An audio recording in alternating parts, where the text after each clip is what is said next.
મારું નામ આદેશ છે. આજે હું પૂરા 20 વર્ષનો થઈ ગયો હતો અને આજે ઘરમાં ખુશીનો માહોલ હતો. પપ્પા ઓફિસેથી આવ્યા પછી મને દર વર્ષની જેમ આ વખતે પણ કોઈ મોંઘી ભેટ અપાવવાના હતા.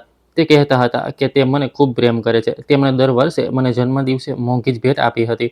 આમ તો અમે મિડલ ક્લાસ લોકો હતા, પરંતુ પપ્પાએ મને એટલો પ્રેમ આપ્યો હતો કે મને ક્યારેય અનુભવ જ નહોતો થયો કે અમે મિડલ ક્લાસ છીએ. હું મારી જાતને દુનિયાનો સૌથી અમીર છોકરો સમજતો હતો. મારા પપ્પા બહુ સારા માણસ હતા. અમારી જોઈન્ટ ફેમિલી હતી. અમે બધા એકસાથે એક જ ઘરમાં રહેતા હતા, જ્યાં મારા એક કાકા અને કાકી અને તેમની એકમાત્ર દીકરી સ્નેહા હતી. ઉંમરમાં તે મારાથી ઘણી નાની હતી, પણ મને બહુ પ્રેમ કરતી હતી. મારા માતા આ દુનિયામાં નહોતા. સાંભળ્યું હતું કે મારા જન્મ સમયે તેમનું મૃત્યુ થઈ ગયું હતું.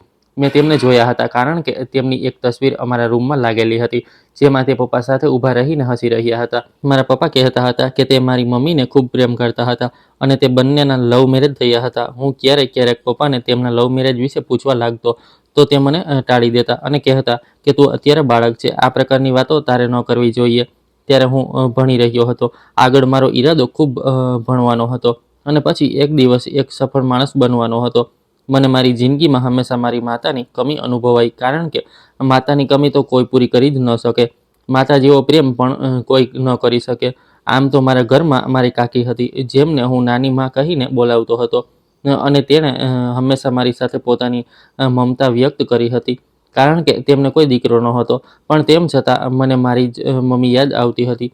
અને હું વિચારતો હતો કે આપણી જિંદગીમાં કોઈ ચીજની કમી નથી. ખુશીઓ છે, વહાલ છે, પ્રેમ છે, પણ જો માતા પણ હોત તો વાત કંઈક અલગ જ હોત. મારા પપ્પા અવારનવાર મમ્મીને યાદ કરીને રડવા લાગતા હતા અને કહેતા હતા કે તારી મમ્મી બહુ સારી સ્ત્રી હતી. હું તારી મમ્મીને બહુ પ્રેમ કરતો હતો અને આજે પણ કરું છું. મારું બહુ મન થાય છે તારી માતાને મળવાનું, પણ શું કરું? કુદરતે તેને મારાથી છીનવી લીધી છે. મારા રૂમમાં પણ મેં મારી મમ્મીનો ફોટો લગાવ્યો હતો. હું રાત્રે જ્યારે સૂતો હતો ત્યારે તેમની તસવીર જોઈને સૂતો હતો અને અવારનવાર ઉપરવાળાને એ જ ફરિયાદ કરતો હતો કે કાશ ક્યારેક મેં મારી માતાને મારી આંખોની સામે જોઈ હોત. તેમનો પ્રેમ તો મને ક્યારેય ન મળી શક્યો. આજે જ્યારે પપ્પાએ ઘરે આવતા જ સૌથી પહેલાં મને ગળે લગાવ્યો અને તેમની આંખોમાં અચાનક આંસુ આવી ગયા. મેં પૂછ્યું, પપ્પા તમે રડી કેમ રહ્યા છો? આ તો ખુશીની વાત છે કે તમારો દીકરો મોટો થઈ ગયો. પપ્પાએ કહ્યું કે ખબર નહીં કેમ બેટા, આજે સવારથી મારું દિલ બહુ ગભરાઈ રહ્યું છે. એવું લાગી રહ્યું છે જાણે કંઈક બહુ ખરાબ થવાનું છે અથવા કોઈ જૂનો ઘા ફરીથી લીલો થવાનો છે. મેં તેમને સાંત્વના આપી અને કહ્યું કે તમે નકામા પરેશાન થઈ રહ્યા છો, બધું બરાબર છે. ત્યાર પછી તેમણે હસતા હસતા મને બર્થડે વિશ કર્યું તો હું બહુ ખુશ થયો હતો. તે આજે મારા માટે મારી ફેવરિટ બાઇક લઈને આવ્યા હતા, જેને જોતાં જ મારી ખુશી ડબલ થઈ ગઈ હતી. આ બાઇક તો મને છેલ્લા 1 વર્ષથી જોઈતી હતી. પપ્પા કહેતા હતા કે હું તારો ચહેરો જોતાં જ તારી ખુશીઓની જાણ કરી લઉં છું. એટલા માટે હંમેશા તને એ જ વસ્તુ આપું છું જે તને સૌથી વધુ પસંદ આવે છે અને જેની તું ઈચ્છા રાખે છે. ઘરમાં હાજર કાકા કાકીએ પણ મને આશીર્વાદ આપ્યા હતા અને આજે ઘરમાં મારી પસંદનું જમવાનું બન્યું હતું. પપ્પાએ કહ્યું હતું કે કાલે આપણે બધા લોકો બહાર જમવા જઈશું. આ સાંભળીને સ્નેહા બહુ ખુશ થઈ હતી અને તેણે કહ્યું હતું કે હું તો ત્યાં જઈને ખૂબ એન્જોય કરીશ અને ભૈયા માટે સારી ગિફ્ટ પણ લઈને આવીશ. અમે બધા લોકો તેની વાત પર ખૂબ હસ્યા હતા, કારણ કે તે હંમેશા ગિફ્ટની વાતો કરતી રહેતી હતી, પણ તેણે ક્યારેય મને ગિફ્ટ નહોતી આપી. તે અમારા સૌની બહુ લાડકી હતી. તે દિવસ અમારા બધા માટે બહુ ખુશીભર્યો હતો. જ્યારે અમે તૈયાર થઈને હોટલમાં જવા માટે ઘરેથી નીકળી રહ્યા હતા, પણ અમને એ ખબર નહોતી કે આજે અમારી જિંદગીમાં કેટલો ખતરનાક વળાંક આવવાનો છે. એક એવી સચ્ચાઈ જે ઘણા વર્ષોથી દફન હતી, એક એવી હકીકત જેના વિશે કોઈ નહોતું જાણતું, એક એવું રાજ જે હવે ખુલ્લું પડવાનું હતું. હોટલ પહોંચતા જ અમે બધાએ એકબીજા સાથે ફોટોઝ ક્લિક કર્યા હતા અને પછી જમવાનો ઓર્ડર આપ્યો હતો. અમે લોકો જમવાનું આવવાની રાહ જોઈ રહ્યા હતા જ્યારે પપ્પાના મોબાઈલની ઘંટી વાગવા લાગી. મેં પપ્પાને કહ્યું, તમારે કોલ રિસીવ કરવાની જરૂર નથી. મને ખબર છે તમારો કોઈને કોઈ ક્લાયન્ટ જ હશે. પપ્પા તમે અવારનવાર આવું જ કરો છો. જ્યારે અમે લોકો તમારી સાથે હોઈએ છીએ ત્યારે ક્લાયન્ટ સાથે વાતો કરવામાં બિઝી થઈ જાઓ છો અને તમે અમારી સાથે એન્જોય નથી કરતા. પપ્પાએ ખિસ્સામાંથી મોબાઈલ કાઢતા કહ્યું, બેટા એવી વાત નથી, હું તારી સાથે એન્જોય કરીશ. અને પછી પપ્પા મોબાઈલ સાઈડમાં લઈ ગયા. હું તો મારી ફેમિલી સાથે જમી રહ્યો હતો. પપ્પા એક ખૂણામાં ઊભા કોઈની સાથે ફોન પર વાત કરી રહ્યા હતા. મારી નજર જ્યારે અચાનક પપ્પા પર ગઈ તો મેં જોયું કે પપ્પાના ચહેરાનો રંગ ઉડી ગયો હતો. તે મને બહુ પરેશાન દેખાઈ રહ્યા હતા અને પોતાના રૂમાલથી પોતાનો ચહેરો સાફ કરી રહ્યા હતા. તેમની આંખોમાં અચાનક ડર આવી ગયો હતો. હું હજુ તેમને દૂરથી જોઈ જ રહ્યો હતો જ્યારે તેમણે જલ્દીથી મોબાઈલ પોતાના ખિસ્સામાં પાછો મૂક્યો અને કહેવા લાગ્યા, જલ્દી ઘરે પાછા ચાલો, આપણે અહીં નથી રોકાવું. આ સાંભળતા જ અમે બધા પરેશાન થઈ ગયા. સ્નેહાએ કહ્યું, શું થઈ ગયું છે તમને? તમે જ તો અમને અહીં ડિનર પર લઈને આવ્યા હતા અને હવે ડિનર કર્યા વગર જ ઘરે જઈ રહ્યા છો. નાનીમાં પણ માસુમિયતથી બોલી કે હા ભાઈ સાહેબ, શું થઈ ગયું છે તમને? કઈ વાતની ઉતાવળ છે? હજુ તો અમે અહીં આવ્યા છીએ. પપ્પાએ કહ્યું, તો પછી તમે લોકો અહીં જ રોકાવ, હું ઘરે જઈ રહ્યો છું. મારે બહુ જરૂરી કામ છે. પપ્પાએ ગાડીની ચાવી ટેબલ પરથી ઉઠાવી અને હોટલથી નીકળી પડ્યા. હું પપ્પાને જતા આશ્ચર્યથી જોતો રહ્યો. ખબર નહીં આજે તેમને શું થઈ ગયું હતું. મેં તેમના ચહેરાના આવા રિએક્શન જિંદગીમાં પહેલીવાર જોયા હતા. પપ્પા ગાડી લઈને નીકળી ચૂક્યા હતા અને અહીં અમને એકલા છોડી ગયા હતા. મેં કાકાને કહ્યું, કાકા તમે પણ ગાડી કાઢી લો, આપણે પણ ઘરે ચાલવું પડશે. ખબર નહીં પપ્પા આખરે શું કરી રહ્યા છે. કાકાજીએ પણ ટેબલ પરથી પોતાની ગાડીની ચાવી ઉઠાવી અને ઊભા થતાં બોલ્યા કે સારું ઠીક છે બેટા, ચાલો આપણે બધા લોકો જઈએ. બધા લોકો જે રીતે હોટલ ગયા હતા એવી જ રીતે પાછા આવી ગયા હતા. અમે લોકોએ સરખી રીતે જમ્યા પણ નહોતા. પપ્પા તો પોતાની ગાડીને તેજ ગતિ સાથે ચલાવતા ઘર સુધી પહોંચી ગયા હતા. આખા રસ્તે હું એ જ વિચારી રહ્યો હતો કે ખબર નહીં એવી રીતે કઈ ઇમરજન્સી આવી ગઈ છે કે પપ્પા જમવાનું છોડીને હોટલથી ઘરે જઈ રહ્યા છે. આખરે કોનો ફોન આવ્યો હતો અને શું વાત છે? કંઈ સમજમાં જ નહોતું આવતું. આ બધું તો ઘરે જઈને જ ખબર પડવાની હતી. જેવા અમે ઘરે પહોંચ્યા તો જોયું કે અમારા ઘરના દરવાજા પર એક એમ્બ્યુલન્સ ઊભી છે. સાથે જ આસપાસના લોકો પણ ભેગા થયેલા છે. બધા લોકો હેરાન અને પરેશાન હતા અને દરેક કોઈ જાણવા માંગતું હતું કે આખરે શું થયું છે. ખુરાના હાઉસની આગળ એમ્બ્યુલન્સ કેમ ઊભી છે અને એમ્બ્યુલન્સમાં કોણ છે? આ જ સવાલો અમારા બધાના મગજમાં પણ ચાલી રહ્યા હતા. ગાડી જેવી ઘરથી થોડે દૂર ઊભી રહી તો સ્નેહાના મોંમાંથી અચાનક નીકળ્યું, એમ્બ્યુલન્સ. કાકાજીએ પોતાનું માથું પકડી લીધું અને કહેવા લાગ્યા કે ખબર નહીં શું મુસીબત આવી ગઈ છે. ચાલો બેટા, ઉતરો ગાડીમાંથી. અમે બધા લોકો ગાડીમાંથી ઉતરી ગયા. જેવો ધીમે ધીમે ચાલતો હું ઘરની અંદર દાખલ થયો તો મેં જોયું કે પપ્પા ખરાબ રીતે રડી રહ્યા હતા. એમ્બ્યુલન્સ પાસે એક છોકરો ઊભો હતો જે પપ્પા સાથે વાતો કરી રહ્યો હતો. આ છોકરો કોણ હતો? મેં આજે તેને પહેલીવાર જોયો હતો. આ છોકરો મારાથી ઉંમરમાં લગભગ 2-3 વર્ષ મોટો હશે. કાકા આગળ વધ્યા અને તેમણે પપ્પાને કહ્યું, શું થયું મોટા ભાઈ? આ બધું શું થઈ રહ્યું છે? પપ્પાએ પોતાની આંખોમાંથી આંસુ સાફ કરતા કહ્યું, આ સમજી લે દીપક કે જૂના ઘા લીલા થઈ ગયા. જે વાતનો મને ડર હતો તે થઈ જ ગયું. આ સાંભળતા જ કાકાના ચહેરાના એક્સપ્રેશન બદલાઈ ગયા અને પછી પપ્પા પોતાના ચહેરા પર બંને હાથ રાખીને ધ્રુસકે ધ્રુસકે રડવા લાગ્યા. હું તે લોકોની વાતોનો મતલબ નહોતો સમજ્યો. કાકા શાંત થઈ ગયા હતા. તેમની પણ આંખો ભરાઈ આવી હતી. આખરે આ બધું શું થઈ રહ્યું હતું? આ લોકોના બંધ શબ્દોમાં લપેટાયેલી વાતો મારી સમજની બહાર હતી. કાકાજીએ સ્નેહા અને નાની માને ઘરની અંદર જવાનો ઈશારો કર્યો. તે મને પણ ઘરની અંદર જવાનો ઈશારો કરી રહ્યા હતા. પણ હું ક્યાં જવાનો નહોતો. મારે કંઈ પણ કરીને હકીકતની જાણ કરવી હતી અને જાણવું હતું કે આખરે અમારા ઘરની બહાર આટલી ભીડ કેમ થઈ રહી છે. મેં કહ્યું, પપ્પા તમે કેમ રડી રહ્યા છો? આ સાંભળતા જ પપ્પાએ મને એક ઝટકે ગળે લગાવી લીધો અને એટલા મોટા અવાજે રડવા લાગ્યા કે ત્યાં હાજર બધા લોકો અમને જોઈ રહ્યા હતા. મેં પપ્પાની પીઠ થપથપાવી. પેલો છોકરો જે સામે ઊભો હતો તેના ચહેરા પર પણ થાક હતો. તે છોકરાએ પપ્પાને કહ્યું, અંકલ હિંમત કરો અને ફોઈબાને અંતિમ વિદાય આપો. મેં તે છોકરાને કહ્યું, તમે કોણ છો? તેણે મારી તરફ ધ્યાનથી જોયું અને બોલ્યો, શું તું જ આદેશ છે? હું એક નજર તેને ધ્યાનથી જોતો રહ્યો અને બોલ્યો, હા. આનાથી આગળ હું કંઈ જ બીજું કહેતો. તે છોકરાએ એમ્બ્યુલન્સમાંથી ડેડ બોડી કાઢવાની પરવાનગી આપી. 2 હટ્ટાકટ્ટા માણસોએ એમ્બ્યુલન્સનો દરવાજો ખોલ્યો અને એક ડેડ બોડી જેના પર સફેદ રંગની ચાદર લપેટાયેલી હતી તેને જમીન પર મૂકી દીધી અને પછી તે છોકરો એમ્બ્યુલન્સની અંદરથી એક જૂનો થેલો કાઢી લાવ્યો અને તે થેલો લાવીને તેના પપ્પાના હાથમાં પકડાવી દીધો અને કહેવા લાગ્યો કે અંકલ, આ ફોઈબાની આખરી અમાનત છે જે હું તમને સોંપવા આવ્યો છું. આ તેમના રૂમનો હાજર સામાન છે.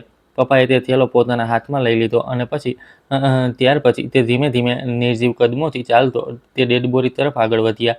પપ્પાએ જેવી ડેડ બોડીના ચહેરા પરથી ચાદર હટાવી તો અંદર એક નિર્જીવ શરીર પડેલું હતું જેનો ચહેરો પીળો અને નબળો પડી ચૂક્યો હતો. વાળ સંપૂર્ણપણે સફેદ થઈ ચૂક્યા હતા અને ચહેરા પર ઊંડી કરચલીઓ પડેલી હતી. પણ તે ચહેરો એ જ હતો. તે નાક નકશાની દરેક એ જ બનાવટ હતી જે હું ઘણા વર્ષોથી જોતો આવી રહ્યો હતો. હકીકતમાં નહીં, માત્ર તસવીરમાં, જે મારા પપ્પા અને મારા રૂમમાં લાગેલી હતી. હા, તે મારી માતા હતી. આ સ્ત્રી મારી માતા હતી અને આજે જાણે આ રીતે મારી સામે આવી હતી. આ બધું જોઈને તો મારા પગ નીચેથી જમીન ખસી ગઈ હતી. મને મારી આંખો પર વિશ્વાસ નહોતો થતો કે આ સ્ત્રી જેણે મને જન્મ આપ્યો, જે ઘણા વર્ષો પહેલાં મને જન્મ આપતી વખતે આ દુનિયાને છોડીને જતી રહી હતી, તેની લાશ આજે અહીં આ હાલતમાં કેવી રીતે હતી? મારી આંખોમાં આંસુઓનું ઘોડાપૂર આવી ગયું. મારા પપ્પાએ જેવો મમ્મીનો ચહેરો જોયો તે પોક મૂકીને રડવા લાગ્યા હતા. તેમણે પોતાના હાથમાં રહેલા તે થેલાને ગળે લગાવી લીધો અને બૂમો પાડીને કહેવા લાગ્યા, તે આ શું કર્યું? તું મને છોડીને જતી રહી અને હવે આ કેવી વાપસી છે કે તું મારી સાથે વાત પણ નથી કરી શકતી. મારી સાથે આવું ન કર ભાવના, હું જીવતો નહીં રહી શકું. આ તે શું કરી દીધું? પહેલેથી જ હું મારી છાતી પર બહુ બધા દર્દ લઈને જીવી રહ્યો હતો. હવે તે મને જીવતી લાશ બનાવી દીધો. પપ્પાના રડવાનો અવાજ ત્યાં હાજર બધા લોકો સાંભળી રહ્યા હતા અને દરેક કોઈ સચ્ચાઈ જાણવા માટે બેચેન થઈ રહ્યું હતું. એક હું હતો જે મારા મનમાં વિચારી રહ્યો હતો કે ઉપરવાળાનો આ કેવો ન્યાય છે. આખી જિંદગી તેણે મને મારી માતાથી દૂર રાખ્યો. હું એ જ વિચારતો રહ્યો કે મારી માતા આ દુનિયામાં નથી. પણ આજે જ્યારે મારી માતા મારી આંખો સામે આવી તો તે બિલકુલ નિર્જીવ છે. શું આજનો દિવસ મારી ખુશીઓને આ રીતે બરબાદ કરી દેનારો દિવસ છે? પપ્પાની હાલત જોઈને તો આસપાસ રહેલા લોકોની આંખોમાં પણ આંસુ આવી ગયા હતા. કાકાની હાલત પણ કંઈક આવી જ હતી. નાનીમાં જે દરવાજાના ઉંબરા પર ઊભી હતી તે પણ બધું જ જોઈ રહી હતી. મેં પપ્પાને સવાલ કર્યો, પપ્પા આખરે આ બધું શું છે? આ મારી માતા છે ને? પપ્પાએ એક ઝટકે ઊભા થઈને મને ગળે લગાવ્યો અને રડવા લાગ્યા. કહેવા લાગ્યા કે બેટા મને માફ કરી દે. એક બહુ મોટી સચ્ચાઈ છે જે ઘણા વર્ષો પહેલાથી મેં તારાથી છુપાવેલી છે. હા, આ સ્ત્રી તારી માતા છે અને હવે તે આ દુનિયામાં નથી રહી. તું અવારનવાર ઉપરવાળાને ફરિયાદ કરતો હતો ને કે તેણે તારી માતાને આટલી જલ્દી પોતાની પાસે કેમ બોલાવી લીધી. ઉપરવાળાએ તારી માતાને પોતાની પાસે નહોતી બોલાવી, પરંતુ હકીકત એ હતી કે તેણે તારી માતાને તારાથી દૂર કરી દીધી હતી. પણ આજે તારી માતા હંમેશા માટે આપણા સૌને છોડીને જતી રહી. તારી માતા ભલે મારાથી દૂર હતી. મને લાગતું હતું કે એકને એક દિવસ મારી મુલાકાત તેની સાથે ચોક્કસ થશે, પણ મને એ ખબર નહોતી કે આવી હાલતમાં મારો અને તારી માતાનો સામનો થશે. મને લાગતું હતું કે ક્યારેક તે દિવસ ચોક્કસ આવશે જ્યારે બધું ઠીક થઈ જશે. પણ મને લાગે છે કે તે દિવસ ક્યારે આવશે જ નહીં કે તે ગામના લોકો બદલાઈ શકે. અને શું પપ્પા? પપ્પા બસ આટલું જ કહીને ધ્રુસકે રડવા લાગ્યા હતા. કાકાજી અને તે છોકરાએ આગળ વધીને મારા પપ્પાને સંભાળ્યા હતા. હું તો હવે મારા હોશ જ ગુમાવી બેઠો હતો. પૂરા 20 વર્ષ પછી મને ખબર પડી હતી કે મારી માતા જીવતી હતી અને આજે તેનું મૃત્યુ થયું છે. તે અત્યાર સુધી ક્યાં હતી? તેમનું મૃત્યુ કેવી રીતે થયું અને તેમણે પોતાનું આખું જીવન કેવી રીતે પસાર કર્યું? આ બધા સવાલો મારા મગજમાં ઘૂમી રહ્યા હતા. મારા આ બધા સવાલોનો જવાબ પણ પપ્પા જ આપી શકતા હતા, પણ અત્યારે તે પોતાની જાતને સરખી રીતે સંભાળી નહોતા શકતા. ત્યાં હાજર દરેક માણસની જીભ મૂંગી થઈ ચૂકી હતી અને દરેક કોઈ આશ્ચર્યથી આ બધું જોઈ રહ્યું હતું. હું ઘૂંટણભેર બેસી ગયો હતો અને રડી રહ્યો હતો. મારા અને પપ્પાના રડવાનો અવાજ ત્યાં હાજર દરેક માણસનું દિલ હચમચાવી રહ્યો હતો. કાકા અને તે છોકરો અમારા બંનેને સાંત્વના આપી રહ્યા હતા. કાકાજીએ કહ્યું કે બસ મોટાભાઈ, બસ કરો. હવે ભાભીના અંતિમ સંસ્કાર કરવાના છે.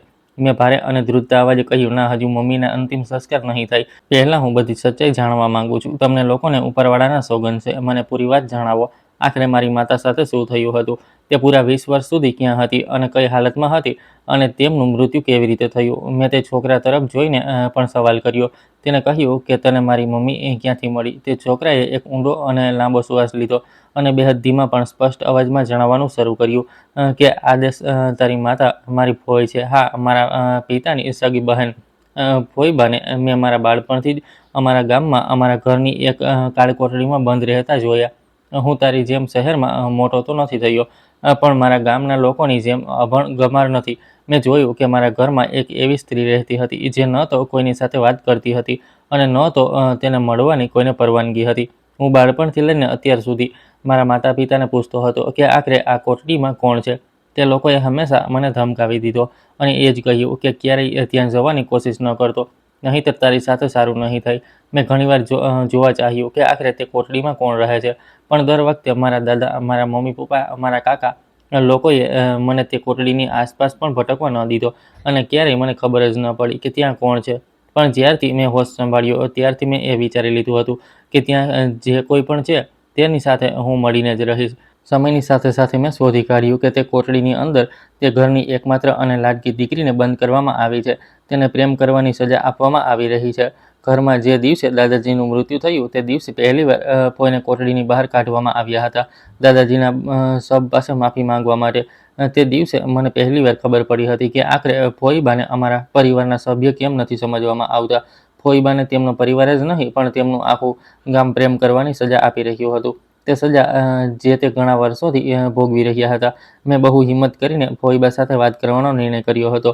સમય પસાર થઈ રહ્યો હતો અને ફોઈબા પણ બીમાર રહેવા લાગ્યા હતા.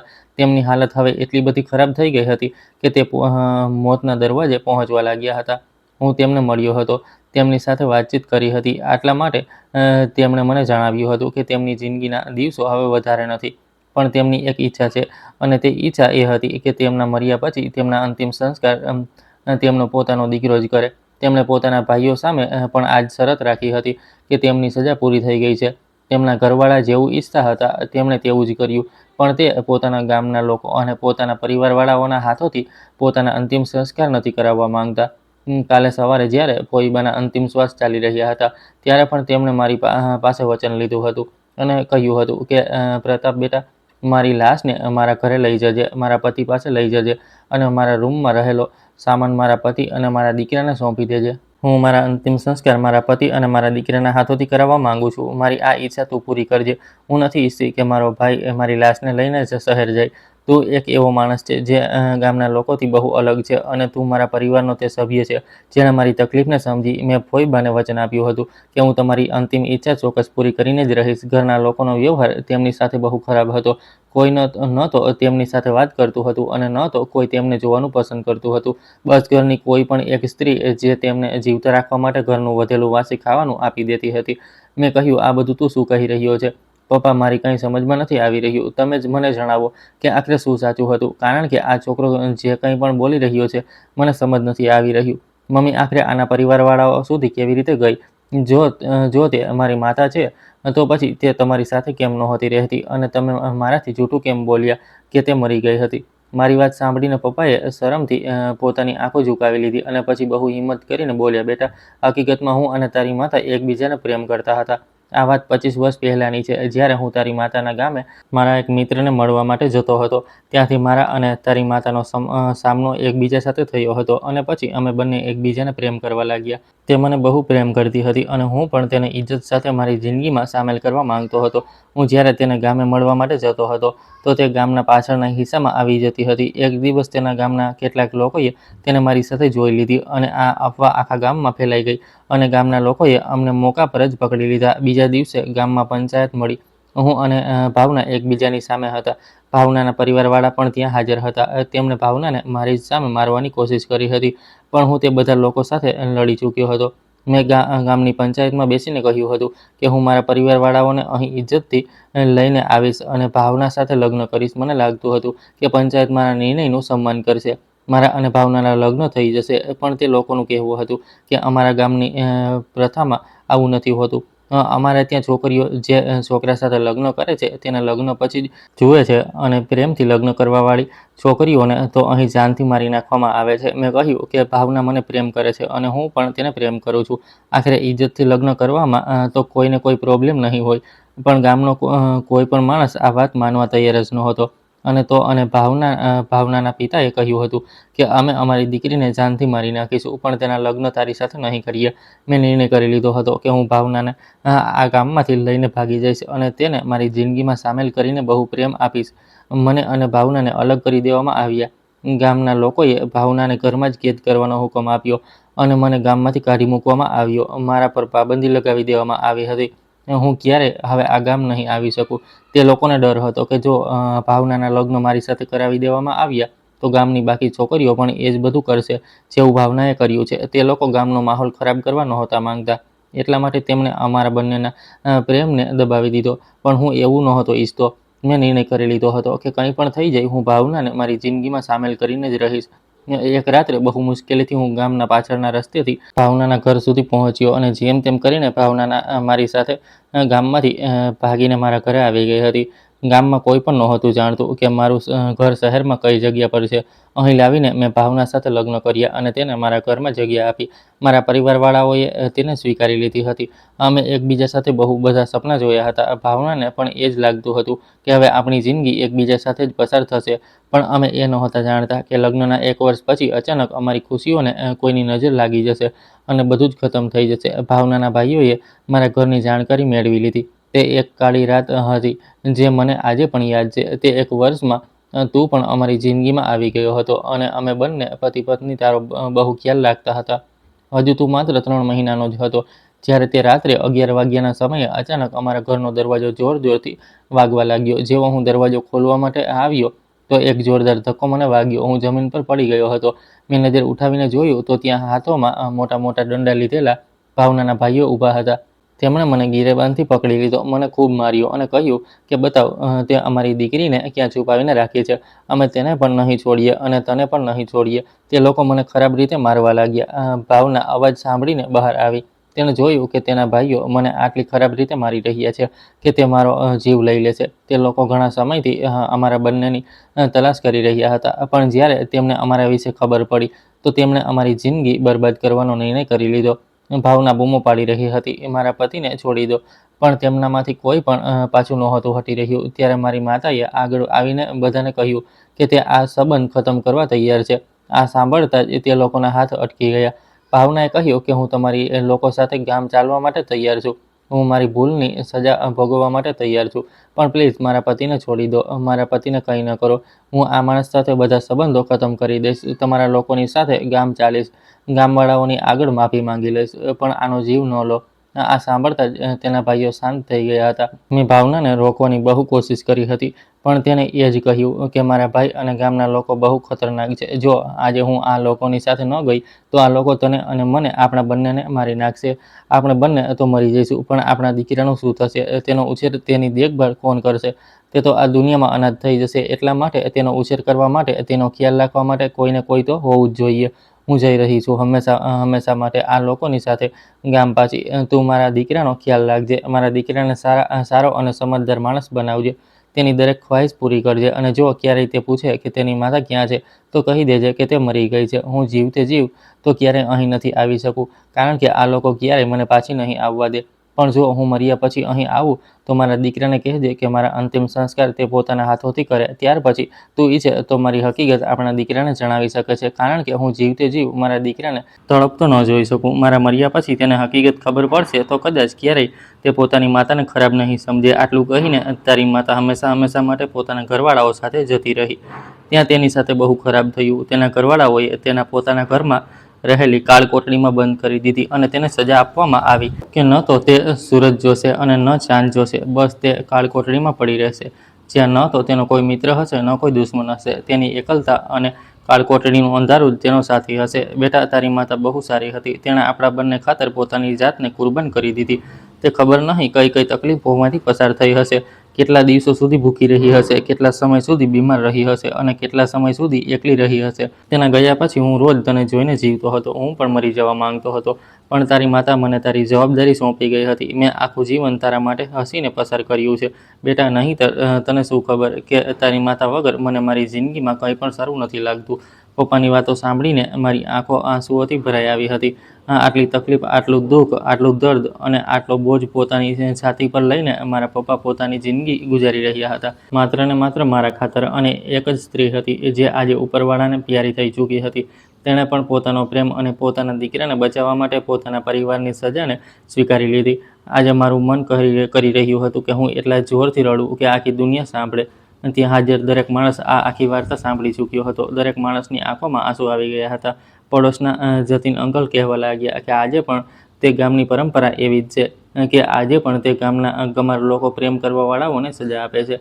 ત્યારે જ મારા મામાનો દીકરો મારી સામે આવ્યો, જે મારી માતાને અહીં સુધી લઈને આવ્યો હતો. તેણે કહ્યું, જો આદેશ, હું મારા ગામના લોકો જેવો નથી. મારી વિચારસરણી બહુ અલગ છે. તે લોકો આજે પણ લવ મેરેજની વિરુદ્ધ છે, પણ મને લાગે છે કે લવ મેરેજની આડમાં તે લોકો બહુ કંઈક ખોટું કરી રહ્યા છે. એક માણસને એટલી મોટી સજા આપી રહ્યા છે કે તે જીવતે જીવ મરવા પર મજબૂર થઈ જાય છે.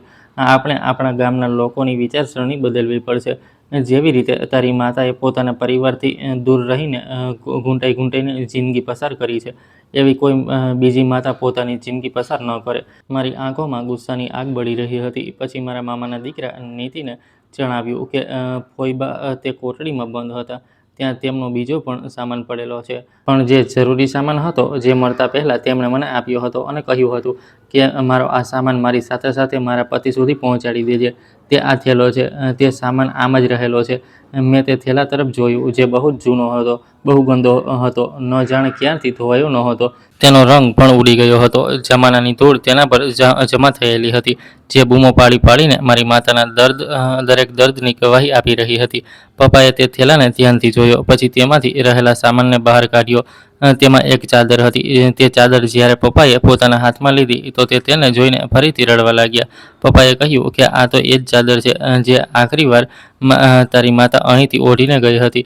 તેમાં એક પત્ર પણ હતો. પપ્પાએ કહ્યું કે આ તારી માતાનો પત્ર છે અને આના પર રહેલા હેન્ડરાઇટિંગ તારી માતાના જ છે. પપ્પાએ મારી સામે તે પત્ર વાંચવાનું શરૂ કર્યું, જેના પર લખેલું હતું કે જો મારો દીકરો કે મારો પતિ આ પત્ર વાંચી રહ્યા છે તો હું તેમને એ જણાવવા માગું છું કે મારી આખી જિંદગી હું બહુ તકલીફમાં ગુજારી છે.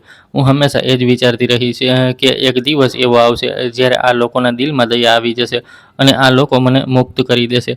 પણ હવે મારા પર ઘડપણ આવી ગયું. હું મારા દીકરાને જોવા માટે તડપી ગઈ, મારા પતિને મળવા માટે તડપી ગઈ. આ લોકોએ મને જ્યાં બંધ રાખી ત્યાં મારી સાથે કોઈ મારપીટ તો ન કરી, બસ મને દુનિયાથી દૂર કરી દીધી અને બિલકુલ અલગ રાખી.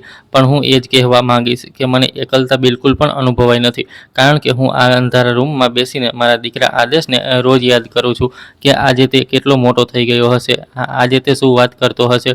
તેના પપ્પાએ તેને સારો માણસ બનાવ્યો હશે, ચોક્કસ તેને સારા સંસ્કાર આપ્યા હશે, તેને સમજદાર બનાવ્યો હશે, કારણ કે તેનો પિતા પોતે પણ એક સારો માણસ છે. મારા પતિએ ક્યારેય મને દગો નથી આપ્યો, મારી સાથે ક્યારેય કંઈ ખોટું નથી કર્યું.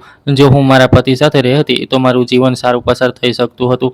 પણ મને અફસોસ થાય છે કે હું એક એવા પરિવારની દીકરી છું જ્યાં લોકો પ્રેમના નામે સ્ત્રીને અપમાનિત કરે છે, પુરુષને જાનથી મારી નાખે છે. હું મારા પતિને બચાવવા માંગતી હતી, એટલે મેં મારું બલિદાન આપી દીધું. આખી જિંદગી એક માતા હોવા છતાં પણ પોતાના દીકરાથી દૂર રહી, માત્ર એટલા માટે કે તે લોકો મારા પતિને પણ જાનથી મારી નાખશે. જો તેમને ખબર પડી ગઈ કે મારો એક દીકરો પણ છે તો તેને પણ નહીં છોડે.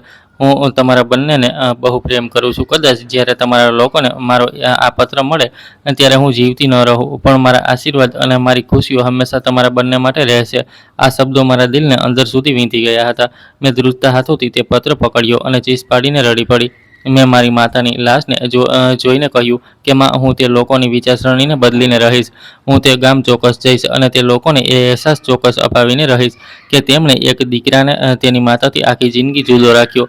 હું તમને વચન આપું છું, હું તે ગામના લોકોની વિચારસરણી બદલીને રહીશ. આટલું કહીને હું બૂમો પાડીને રડવા લાગ્યો હતો.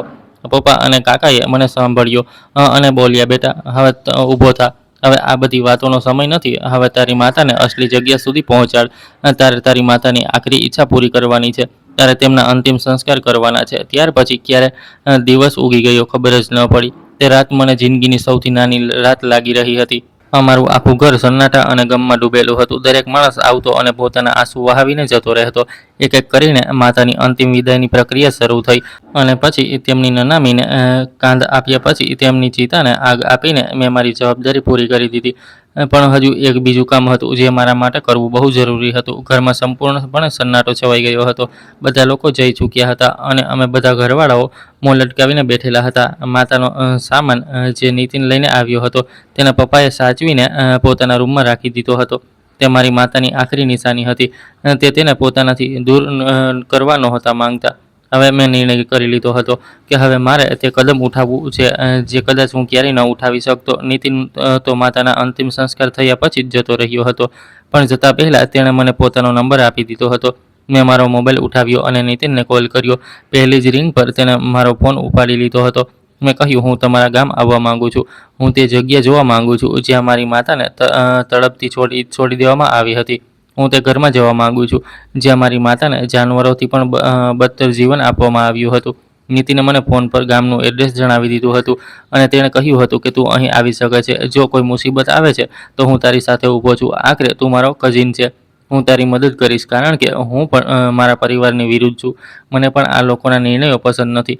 હજુ હું નીતિન સાથે ફોન પર વાત જ કરી રહ્યો હતો જ્યારે પપ્પાએ પાછળથી આવીને કહ્યું, તું ક્યાં જવાની વાત કરી રહ્યો છે આદેશ?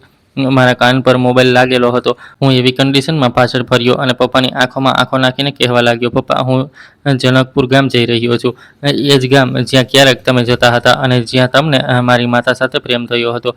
પપ્પા ધીમે ધીમે ચાલતા મારી પાસે આવ્યા અને કહેવા લાગ્યા કે ના બેટા, અમારા દીકરા નહીં, આવું નહીં કરતો. તેમણે આવીને મને જકડી લીધો અને કહેવા લાગ્યા, હું તને ત્યાં જવા નહીં દઉં. તું મારો એકમાત્ર દીકરો છે અને ભાવનાની નિશાની છે. હું નથી ઈચ્છતો કે તને પણ કંઈ થઈ જાય. મેં બૂમ પાડીને કહ્યું, ના પપ્પા, મને જવા દો. હું ત્યાં જઈને જ રહીશ અને મારી માતાના ગામના લોકોની વિચારસરણી બદલીશ. તેમને હકીકત વિશે જણાવીશ કે જે સ્ત્રી પર તે લોકોએ જુલમ કર્યો, જે સ્ત્રીને તેમણે પ્રેમ કરવાની સજા આપી, તેનો એક દીકરો પણ હતો અને તે લોકોએ માત્ર બે પ્રેમ કરવાવાળાઓને જ અલગ નહોતા કર્યા, પરંતુ એક માતાને પણ તેના દીકરાથી જુદી કરી દીધી. હું ત્યાં જઈને જ રહીશ. પપ્પા, મને જવા દો. પપ્પાએ મને મજબૂતીથી પકડી લીધો અને કહેવા લાગ્યા કે ના, હું તને નહીં જવા દઉં. તું નથી જાણતો કે તે કેટલા ખતરનાક લોકો છે. તે આખું ગામ અને તું એકલો છે. કોઈ પણ તને નહીં બચાવે. અને જો કોઈને ખબર પડી ગઈ કે તું ભાવનાનો દીકરો છે, તો બધા લોકો તારા જીવના દુશ્મન બની જશે. જો દૂર રહીને પણ તેમને ખબર પડત કે ભાવનાનો એક દીકરો પણ હતો, તો તે લોકો કંઈ ન કરી શકતા. પણ તું જાતે સિંહની ગુફામાં સિંહને છંછેડવા માટે જઈ રહ્યો છે. આમાં તારું જ નુકસાન થશે બેટા. ન જા. હું તને બહુ પ્રેમ કરું છું. મારા ખાતર મને ડર લાગે છે.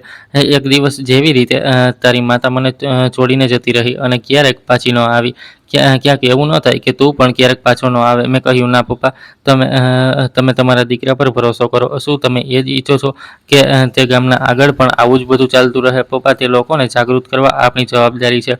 આપણે તે લોકોને જાગૃત કરવા પડશે. તેમના રિવાજોનો બહિષ્કાર કરવો પડશે. હું તમારી આગળ હાથ જોડું છું. પ્લીઝ મને જવા દો. હું તમને વચન આપું છું કે હું જે રીતે જઈ રહ્યો છું એ જ રીતે સહી સલામત પાછો આવીશ. મારી આંખોમાં આંસુ હતા અને મેં મારા પપ્પા સાથે હાથ જોડેલા હતા. મને આ રીતે લાચારી ભરી કન્ડિશનમાં જોઈને પપ્પાએ કંઈ ન કહ્યું. બસ 2 કદમ પાછળ હટી ગયા અને મારા જવાનો રસ્તો છોડી દીધો. હવે મેં ગામ જવાની તૈયારી શરૂ કરી દીધી હતી. તે ગામ અહીંથી ઘણું દૂર હતું. મને ગાડીથી ત્યાં પહોંચવામાં 5 કલાક લાગી શકતા હતા. હું પપ્પાની ગાડી લઈને ગામ માટે નીકળી ચૂક્યો હતો. આખા રસ્તે એ જ વિચારી રહ્યો હતો કે 20 વર્ષ પછી જે સચ્ચાઈ મારી સામે આવી છે, તેણે મને હચમચાવીને રાખી દીધો. ઘરેથી નીકળતી વખતે મારા ઘરવાળાઓએ મને વિદાય આપી હતી અને બધાએ આશીર્વાદ આપ્યા હતા કે સહી સલામત પાછો આવજે અને જે મકસદ માટે તું જઈ રહ્યો છે, તે મકસદમાં કામયાબ થજે. લાંબી સફર કાપ્યા પછી હું જનકપુર ગામની નજીક પહોંચી ગયો હતો. ત્યાં પહોંચતા 5 મિનિટ પહેલાં મેં નીતિનને ફોન કરી દીધો. નીતિન મને લેવા માટે આવી ગયો હતો. જ્યારે તે મારી ગાડીમાં બેઠો તો કહેવા લાગ્યો, તને જોઈને ખુશી થઈ અને તારી હિંમતને જોઈને પણ કે તું આટલું બધું થઈ ગયા પછી પણ અહીં આ ગામમાં આવ્યો. મેં કહ્યું, મારે તો અહીં આવવાનું જ હતું, કારણ કે મારા માતા પિતાની સાથે સાથે મારો પણ આ ગામ સાથે જૂનો સંબંધ છે. હું જેવો ગામ પહોંચ્યો તો ત્યાં દાખલ થતાં જ મને અજીબસી ફિલિંગ્સ આવવા લાગી. મને એવું લાગ્યું જાણે મારું મન અંદરથી રડી રહ્યું છે. મારી આંખોમાં આંસુ આવવાની તૈયારીમાં હતા, પણ મેં મારી આંખોમાંથી આંસુ સાફ કરી લીધા. નીતિન મને તે હવેલીમાં લઈને પહોંચ્યો જ્યાં મારી માતા રહેતી હતી. આ મારું મોસાળ હતું. લોકો અવારનવાર ખુશી પોતાના મોસાળમાં દાખલ થાય છે, પણ હું જ્યારે મારા મોસાળમાં દાખલ થઈ રહ્યો હતો તો મારી આંખોમાં આંસુ હતા. દિલમાં બદલાની આગ હતી અને એક એવું દર્દ હતું જે માત્ર એક એવી ઓલાદના દિલમાં હોય છે જે પોતાની માતાથી દૂર રહી હોય. ત્યાં માત્ર મારા 2 મામા રહેતા હતા. સાંભળ્યું હતું કે નાનાજીનું મૃત્યુ તો થઈ ગયું છે. નીતિને તે લોકો સાથે મારો પરિચય કરાવ્યો.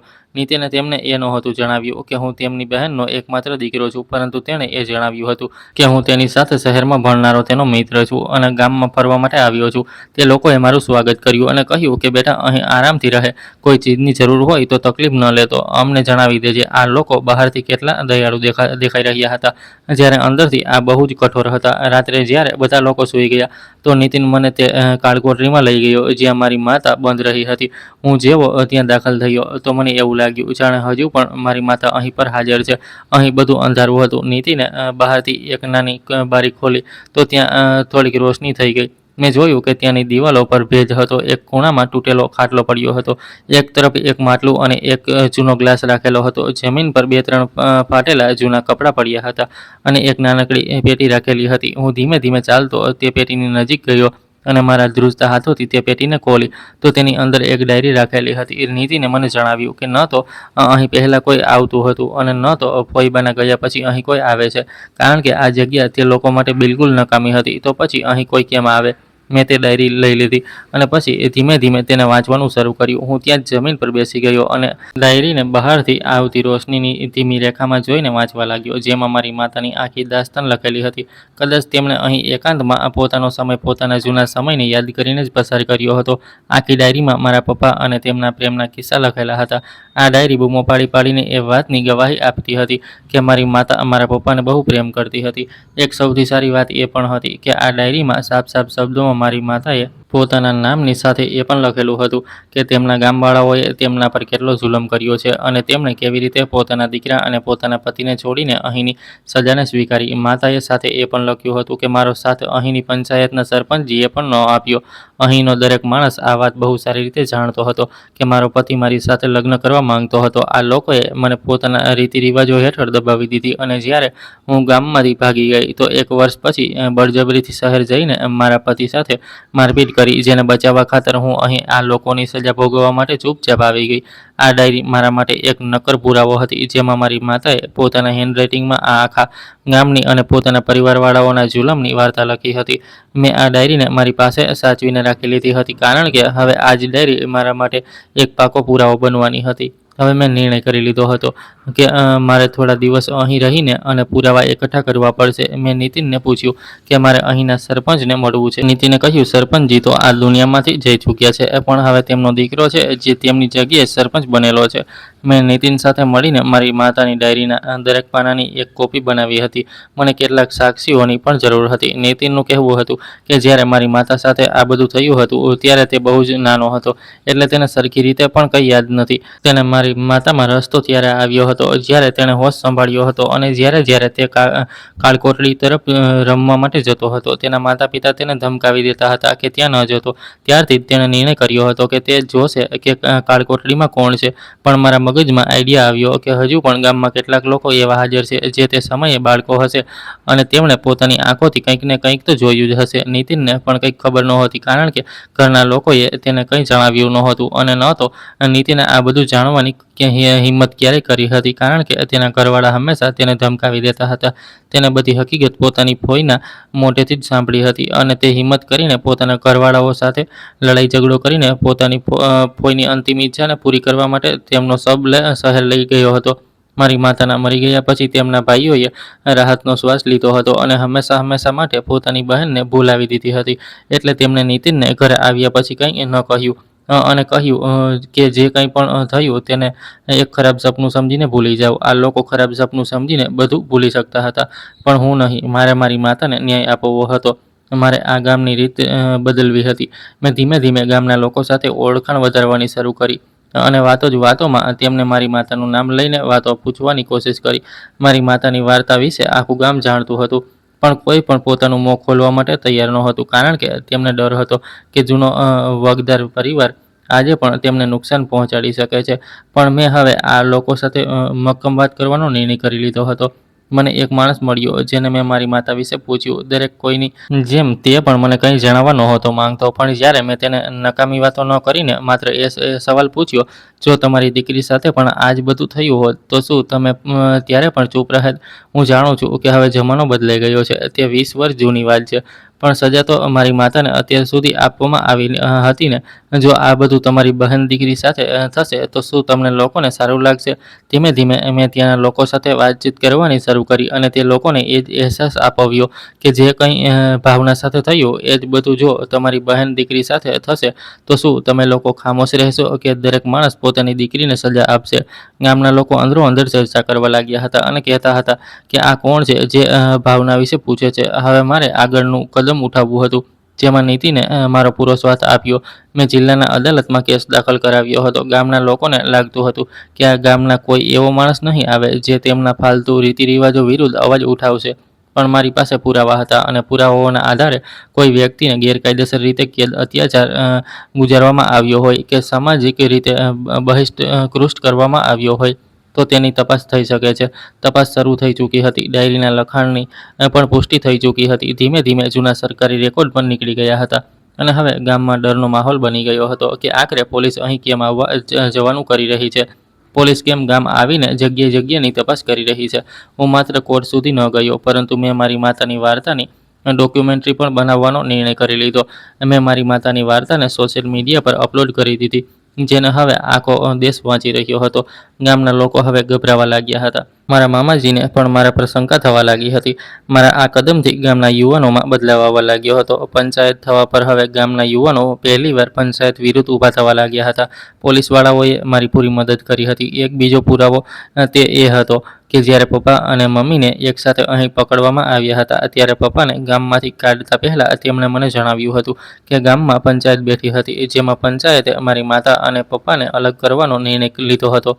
ગામની દરેક પંચાયત પોતાના નિર્ણયોને રેકોર્ડ રાખે છે. મને ગામના એક જૂના માણસે જણાવ્યું હતું કે જ્યારે મારી માતાને શહેરથી ગામ લાવવામાં આવી ત્યારે પણ પંચાયત બેઠી હતી અને મારી માતાને તેમના જ ઘરમાં કેદ કરવાનો હુકમ સંભળાવવામાં આવ્યો હતો. હું પોલીસ સાથે જઈને બેઠકમાં ગયો અને સરપંચ સાથે મુલાકાત કરી. મેં સરપંચ પાસેથી તે સમયની બેઠકનું રજિસ્ટર લઈને જોયું તો તે દિવસે જે દિવસે મારી માતાને સજા સંભળાવવામાં આવી હતી ત્યારનું પાનું ફાટેલું હતું. પણ જ્યારે રજિસ્ટરની તપાસ થઈ અને તેને ધ્યાનથી જોવામાં આવ્યું તો ત્યાં ફાટેલા પાનાનો નંબર હતો. સરકારી રેકોર્ડથી સાબિત થઈ ગયું હતું કે તે દિવસે પંચાયતની બેઠક થઈ હતી અને ગામવાળોનું કહેવું હતું કે તે દિવસે કોઈ પંચાયત નહોતી બેઠી. મારા બંને મામાનું પણ એ જ કહેવું હતું કે ભાવના તે શહેરના છોકરા સાથે ભાગી ગઈ હતી અને ત્યાર પછી અમને નથી ખબર કે તેની સાથે શું થયું. અહીં અમારાથી ભૂલ થઈ ગઈ હતી. અમે માતાના અંતિમ સંસ્કાર કરી દીધા હતા. અમારે તેમની ડેડ બોડી પોલીસને સોંપવી હતી અને ત્યારે જઈને કાર્યવાહી શરૂ કરવાની હતી. પણ કોઈ વાંધો નહીં, ઉપરવાળાએ આમાં પણ અમારો સાથ આપ્યો અને મારી માતાના અંતિમ દિવસોને પત્ર પોલીસને સોંપવામાં આવ્યો અને તેની ફોરેન્સિક તપાસ થઈ તો તેના આધારે મારા બંને મામાઓને પણ અરેસ્ટ કરી લેવામાં આવ્યા હતા. જ્યારે જેલમાં નાખીને તેમને બરાબરનો માર પડ્યો તો તેમણે એક એક કરીને બધું જ સાચું સાચું બોલી દીધું. નીતિને મારો બહુ સાથ આવ્યો હતો. તે ઈચ્છતો પોતાના પરિવાર અને પોતાના ગામની વિરુદ્ધ ન જાત, પણ તે પોતે પણ ભણેલો ગણેલો હતો અને તેને પણ આ બધા રીતિ રિવાજ પસંદ નહોતા. જનકપુર ગામ બહુ મોટું હતું. ત્યાં બહુ બધા લોકો રહેતા હતા. ત્યાં લોકોને ખબર પડી કે પ્રેમ વિરુદ્ધ અવાજ ઉઠાવનારો એક એવો માણસ ગામની અંદર આવી ગયો છે. તો ઘણા એવા છોકરા છોકરીઓ સામે આવ્યા હતા જેમણે પોલીસની સામે આવીને પોતાના નિવેદન આપ્યા અને કહ્યું કે અમે એકબીજાને પ્રેમ કરીએ છીએ, પણ અમારા પ્રેમની વચ્ચે અડચણ ઊભી કરવાવાળા અમારા ગામના જ જૂના લોકો છે, જે પ્રેમ કરવા પર અમને જાનથી મારી નાખવાની ધમકી આપે છે. આ રીત પાછળ ઘણા વર્ષોથી ચાલતી આવી રહી છે અને ન જાણે કેટલી એવી સ્ત્રીઓ જેને ઘરમાં કેદની સજા સંભળાવવામાં આવી છે. આ બધા સાક્ષીઓથી અમારો કેસ હજુ પણ વધારે મજબૂત થઈ ગયો. ગામના લોકો પર હવે સખત કાર્યવાહી થઈ. ઘણા એવા લોકો હતા જેમનું નામ તેમાં સામેલ થયું હતું, જેમાં મારા બંને મામા પણ સામેલ હતા.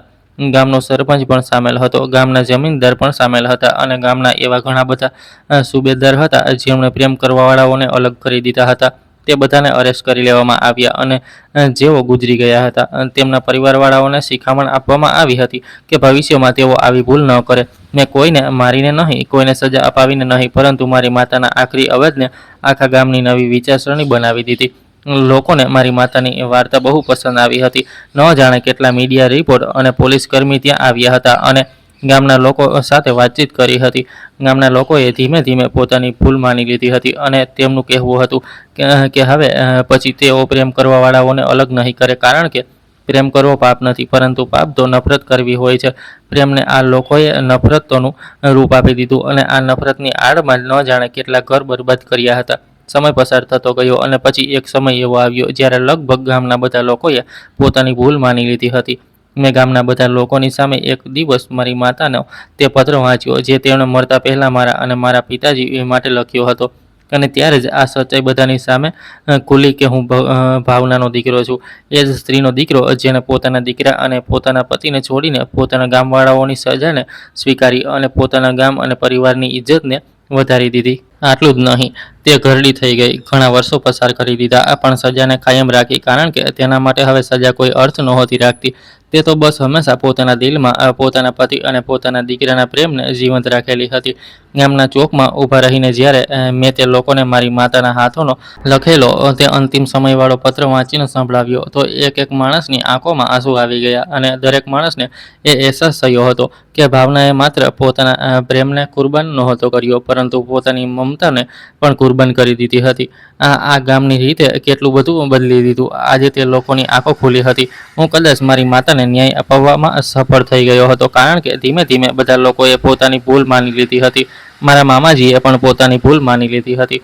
મારી માતા જે માણસની દીકરી હતી તે સિદ્ધાંતોના બહુ પાકા માણસ હતા. તેમના જ કહેવા પર તેમની દીકરીને આટલી સખત સજા આપવામાં આવી હતી.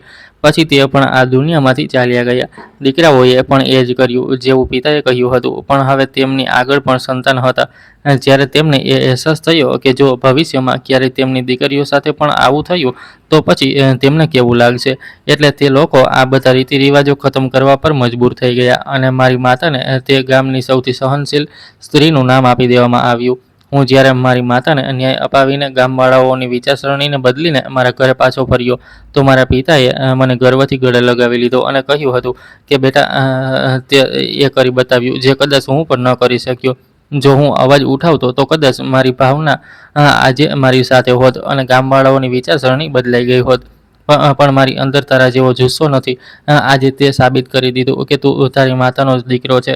જે સમાજમાં પ્રેમ કરનારાઓને સજા અને નફરત ફેલાવનારાઓને સન્માન મળે ત્યાં બદલવાની શરૂઆત સાચું બોલનારા એક માણસથી જ થાય છે. તો દોસ્તો, આશા રાખું છું તમને અમારી વાર્તા પસંદ આવી હશે. વાર્તા પસંદ આવી છે તો વિડીયોને લાઇક કરો, ચેનલ પર નવા છો તો ચેનલને સબસ્ક્રાઈબ કરો અને હા, નોટિફિકેશન બેલને જરૂર દબાવો જેથી આગામી અપડેટ સૌથી પહેલાં તમને મળે.